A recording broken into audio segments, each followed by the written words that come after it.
Alhamdulillah mun same ku lafiya wallahi kwana bi aiki ne gaba ɗaya ya rike ni aikin ma ba yiwa yake ba saboda ba ganin ki nake ba yasa na ce gaskiya yau sai na zo sai na ganki kalau kike ko kuwa saboda in ban ganki ba kin san aikin ma ba yiwa zai ba mutuwa zan yi ma akan ki fa in ba ganki ba lafiya ta ƙasa.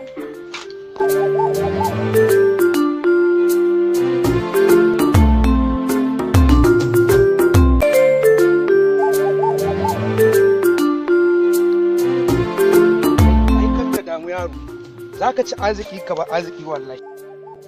a yau sai na nan da kwana nawa ma zan koma gun aikin ne amma fa ba zan tafi ba fa ina nan anan ma zan kwana A ina? anan Nan gida? anan tare saboda kin san ba na so mu rabu ne ko kaɗan